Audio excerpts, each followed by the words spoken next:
PTI کا شامل ہوگا۔ یہ گزشتہ رات کو وسیم بدامی صاحب کے پروگرام میں عامر الیاس رانا صاحب نے یہ خبر دی، اور میں بھی اس پروگرام میں تھا، تو میں نے وسیم بدامی صاحب سمیت پوری قوم کو مبارکباد بھی دی۔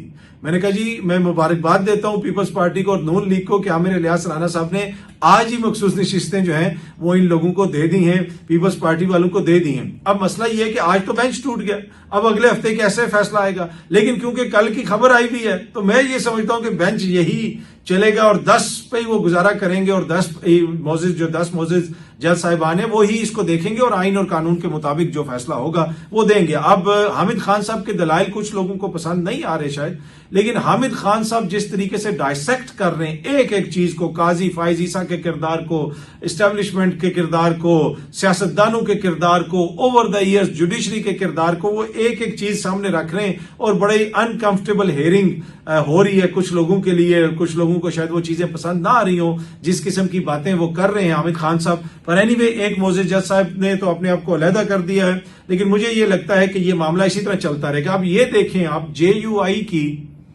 کتنی سیٹیں ہیں خیبر پختونخوا میں، ان کی جو جنرل نشستیں ہیں وہ کم ہیں، ان کو جو ریزرو سیٹیں ملیں گی وہ زیادہ ہوں گی۔ یہی حالت پیپلز پارٹی کی ہے، یہی حالت جو ہے نون لیگ کی ہے، اور ان کے حوالے صوبہ کر دیا جائے گا۔ مطلب کیا عقل، دانش، منطق یہ مانتی ہے کہ کیسے ان کا وزیر اعلیٰ بن سکتا ہے؟ لیکن عامر الیاس رانا صاحب سینئر صحافی ہیں، کہیں نہ کہیں سے ان کو کوئی خبر ملی ہوگی تو انہوں نے یہ خبر دی ہے کہ جناب JUI کا وہاں پہ آ جائے گا وزیر اعلیٰ۔ اور جو بار بار کہتے تھے کہ جی مولانا کے ساتھ مل کے ہم نے وہ چلانی ہے، کمپین چلانی ہے، مولانا کے ساتھ مل کے احتجاجی تحریک چلانی ہے، میں آپ کو بار بار کہتا تھا کہ یہ جو مخصوص نشستیں ہیں ان کو لینے بھی مولانا صاحب جو ہے سپریم کورٹ تک گئے۔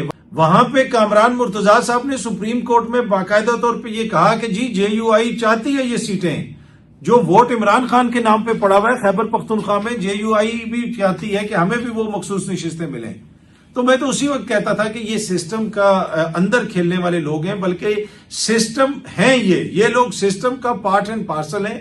آپ کبھی بھی نہ سوچیں کہ یہ سسٹم کے خلاف یا نظام کے خلاف آپ کے ساتھ مل کے کوئی جدوجہد کریں گے۔ پر اینی وے اب دیکھتے ہیں جناب کہ وہاں پہ کس کی حکومت بنتی ہے، اور جس طرح عین ممکن ہے، میں نے شروع میں بھی عرض کیا کہ بینچ تو ٹوٹ چکا ہے جس وقت میں یہ بنا رہا ہوں ویڈیو، لیکن مجھے یہ لگتا ہے کہ کسی کا دل نہیں ٹوٹے گا۔ سیٹوں کا کوئی فیصلہ آ جائے گا، بینچ ٹوٹ جائے، دل نہیں کسی کا ٹوٹنا چاہیے۔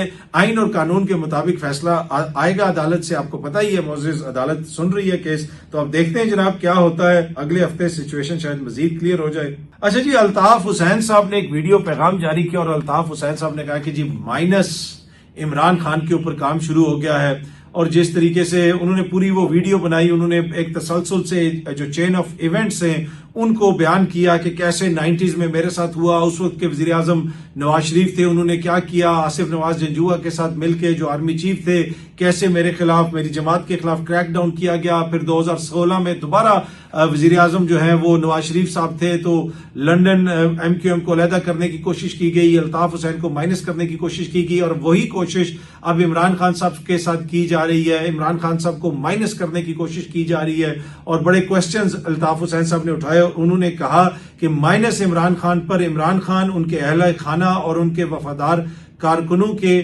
غم میں برابر کا شریک ہوں۔ تو وہ یہ کہہ رہے ہیں کہ اس کے اوپر کام شروع ہو گیا ہے، عمران خان صاحب کو مائنس کرنے کی کوشش کی جا رہی ہے۔ اب دیکھتے ہیں کہ جی عمران خان صاحب مائنس ہوتے ہیں یا نہیں ہوتے، لیکن کچھ چیزیں ایسی خیبر پختونخوا کے اندر ہوئی ہیں جس کے اوپر لوگ اعتراض کر رہے ہیں، اور بالکل جسے آپ کہہ سکتے ہیں مناسب اعتراض کر رہے ہیں۔ یہ نہیں ہے کہ مبالغے پہ مبنی ہے یہ اعتراض، کچھ چیزیں وہاں پہ ایسی ہوئی ہیں کہ جن کے اوپر اعتراض ہو سکتا ہے جی کہ حکومت گر جائے گی، یہ ہو جائے گا، وہ ہو جائے گا، کوئی سازش بن گئی ہے، ایسا ہو گیا، ویسا ہو گیا، اور بجٹ پاس نہ ہوا تو آج ہی پاس ہونا ہے، بہت ضروری تھا۔ میرا نہیں خیال کہ کوئی اتنی ایمرجنسی تھی اور کوئی اتنی بڑی سازش تھی کہ ایک دم سے حکومت گرا دی جائے گی۔ ایسے حکومت گرانا کوئی اتنا آسان نہیں ہے۔ پھر اگر کوئی حکومت گراتا ہے تو پھر وہ فلی ایکسپوز بھی ہوگا، ساری چیزیں ایکسپوز بھی ہوں گی۔ آپ کو کون سا ایسا ڈر ہے؟ ایک طرف آپ کہتے ہیں کہ جی ہمیں تو کوئی پرواہ نہیں ہے، خان کا مینڈیٹ ہے، گرا دیں حکومت، تو یقیناً کچھ چیزیں ایسی ہوئی ہیں جن کے اوپر آپ اعتراض کر سکتے ہیں، لیکن جو بلینکٹ فتوے بانٹے جاتے ہیں جی کہ خیبر پختونخوا سے کوئی MP آیا تو وہ بھی غدار ہے، اس کے خلاف نعرے لگ رہے ہیں تو یہ بھی غدار ہے، وہ بھی غدار ہے، یہ فضول باتیں، ایسا نہیں ہوتا سیاست کے اندر۔ لیکن جس قسم کی سیاست وہاں پہ کی جا رہی ہے وہ قطن کوئی مزاحمت کی سیاست نہیں ہے. چاہے وہ ڈرون حملوں کا معاملہ ہو جس کے اوپر ایمنسٹی انٹرنیشنل بول رہی ہے, علی امین صاحب کو خان صاحب جیل سے بیٹھ کے اعتراض کر رہے ہیں خیبر پختونخوا کی حکومت نے کیا کیا, چاہے وہ وہاں پہ انتظامیہ کا رویہ ہو جس طریقے سے جو پولیس کرتی ہے. کل بھی اسپیکر صاحب جو ہیں وہاں کے, انہوں نے بھی کہا کہ جناب یہ جو ریڈ زون ہے اس کو کوئی آگے کر دیں, اسمبلی تک آنا لوگوں کا حق ہے, وہاں پہ پولیس کے اور انتظامیہ کس کے کہنے پہ آنسو گیس چلا دیتی ہے. تو یہ کوشچن انہوں نے بھی اٹھایا. پھر ان کے اپنے جو لوگ ہیں کبھی ان کے خلاف مقدمات وغیرہ بھی ہو جاتے ہیں, اور علیمہ خان صاحبہ نے بھی کہا کہ کیا خیبر پختونخوا کی جو انتظامیہ ہے وہ سب کچھ کر رہی ہے جو پنجاب کے اندر انتظامیہ کرتی ہے. تو لگتا ہے ایسے ہے کہ خیبر پختونخوا کے اندر حکومت تو کوئی اور چلا رہا ہے. تو یہ وہ ساری باتیں ہیں جن کے اوپر بہت سارے لوگ اعتراض کرتے ہیں. لیکن ہیونگ سیڈ دیٹ, یہ کہنا کہ جناب سارے ہی غدار ہیں اور وہ سارے جو ہے وہ اس لیے کر رہے ہیں کہ انہوں نے مائنس عمران خان کرنا ہے, مجھے یہ لگتا ہے کہ سیاسی فیصلوں کے اندر کچھ ڈر شامل ہے, کچھ جو ہے وہ کج فہمی شامل ہے, کچھ دیگر عوامل ہیں. کچھ لوگ ہو سکتا ہے کسی سازش میں بھی ملوث ہوں, لیکن وہ آٹے میں نمک کے برابر ہو سکتے ہیں. میجورٹی لوگوں کے اوپر آپ یہ ٹیگ نہیں لگا سکتے. اچھا, اب اگر آپ پنجاب کی بات کر لیں تو کل ہی میں نے آپ کے ساتھ ایک ویڈیو شیئر کی تھی جس میں مریم نواز صاحبہ کے حوالے سے ایک صحافی نے, جو بھی آپ ان کو کچھ بھی کہہ لیں, انہوں نے ویڈیو شیئر کی ہوئی تھی کہ جی بغیر پروٹوکول کے مریم نواز بارشوں کا وہ جائزہ لیتی ہوئی, اور آپ نے دیکھا تھا کہ کتنی اس میں گاڑیاں تھیں. اچھا, آج ایک بڑی امپورٹنٹ ویڈیو شیئر کی گئی ہے, سینئر صحافی ہیں عرفان خان صاحب, ان کی جانب سے.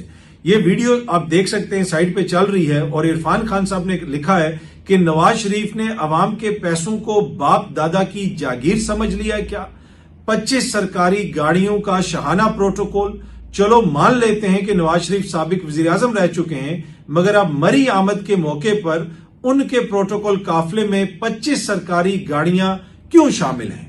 یہ جو پروٹوکول جا رہا ہے, مجھے نہیں پتا کہ یہ نواز شریف صاحب کا ہے یا نہیں ہے. عرفان خان صاحب سینئر صحافی ہیں, انہوں نے یہ ویڈیو شیئر کی ہے. اچھا, اس کے اوپر سینئر صحافی ماجد نظامی صاحب جو ہیں انہوں نے بھی ایک ٹویٹ کیا ہے, اور مریم نواز صاحبہ کے کل وہ جو بغیر پروٹوکول والی ویڈیو شیئر کی گئی تھی اس کے اوپر بھی تنقید کی ہے. انہوں نے کہا کہ جی آج مریم نواز نے بارش کے وقت بغیر پروٹوکول پرائیویٹ گاڑی پر اچانک دورہ کیا. یہ انہوں نے انورٹڈ کامرز میں لکھا ہے. تو اس وقت بھی کم از کم 9 گاڑیاں نظر آ رہی تھی جب یہ اچانک دورہ کیا گیا. آگے وہ لکھتے ہیں کہ ویسے روٹ لگا ہو, وائرلیس پر کوڈ نیم چل رہا ہو, تمام اشارے بند ہوں, سڑک خالی ہو, تیز رفتار گاڑیاں ہوں, جس کو یہ نشہ لگ جائے پھر وہ کسی اور کام کا نہیں رہتا. تو انہوں نے کہا کہ جی یہ نشہ جس کو لگ جائے تو پھر وہ پروٹوکول ایسا ہی لیا جاتا ہے. اب مسئلہ یہ ہے کہ یہ سینئر صحافی عرفان خان صاحب نے جو بتایا کہ یہ نواز شریف صاحب 25 گاڑیوں کا قافلہ لے کے مری جا رہے ہیں. اب مری تو وہ جا رہے ہیں, میں نے خود بھی, مجھے نظر آ رہا ہے اور آپ کو بھی نظر آ رہا ہوگا کہ یہ مری ہے. اب ہو سکتا ہے کہ کوئی اور بھی اس قافلے میں شامل ہو. ایک قطع نظر کون اس قافلے کے اندر شامل ہے یا نہیں ہے, کون اس میں بیٹھا ہوا ہے یا نہیں ہے. ایک ایسا ملک جو آئی ایم ایف سے پوچھ کے اپنا بجٹ بناتا ہے, کیا ہمیں زیب دیتا ہے, کیا ہمیں کوئی شرم آتی ہے, کیا ہمیں کوئی حیا آتی ہے کہ ہمارے پاس پیسے ہے نہیں ہے, اتنا بڑا پروٹوکول کیسے ہم کسی کو دے سکتے ہیں؟ کوئی بھی ہو, میں کسی ایک شخصیت کی بات نہیں کر رہا. کیا اس طرح کا پروٹوکول کوئی آپ کو کسی آسودہ ملک میں بھی نظر آتا ہے کہ جی مری جا رہے ہیں, جی وہ گورنر ہاؤس مری جا رہے ہیں, کوئی نتھیا گلی جا رہا ہے, جی پروٹوکول لگے ہوئے ہیں, یہ ہو رہا ہے, وہ ہو رہا ہے. یہ کیا ہے؟ مطلب اس سے بڑا کیا کوئی ظلم ہو سکتا ہے پاکستان کی عوام کے ساتھ؟ آپ اس میں گاڑیاں دیکھیں, کروڑوں کی گاڑیاں. کبھی خبر آتی ہے کہ بجٹ میں اربوں روپے رکھ لیے گئے کیونکہ افسران کی گاڑیاں خریدنی ہیں. اور جی ہم عوام کو ریلیف نہیں دے رہے کیونکہ تنخواہیں بڑھانی ہیں افسران کی.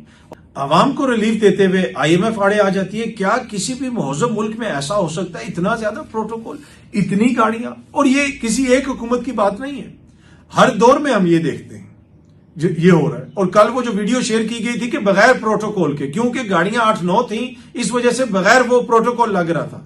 یہاں پہ پروٹوکول ہو تو 2-2 درجن گاڑیاں ہونی چاہیے. سندھ میں آپ چلے جائیں آپ کو ایسے ہی پروٹوکول نظر آئیں گے, دیگر صوبوں میں چلے جائیں آپ کو ایسے ہی پروٹوکول نظر آئیں گے. اور پیسے آپ مانگتے ہیں آئی ایم ایف سے, $1 مانگتے ہیں, بھیک مانگتے ہیں, پوری دنیا میں کٹورا اٹھا کے گھومتے رہتے ہیں, بھیک مانگتے رہتے ہیں. ہر حکومت جو ہے وہ یہی کرتی ہے. اور شاہانہ خرچے ان کے آپ دیکھیں, کیا یہ جائز ہے؟ کیا ایک حقیقی جمہوری ملک میں جہاں پہ عوام نے ووٹ دیا اور ان کے ووٹ سے حکومت آئی ہو اور عوام کو 2 وقت کی روٹی نہ مل رہی ہو, کیا اس ملک میں یہ چیز چل سکتی ہے؟ اینی وے جناب, یہ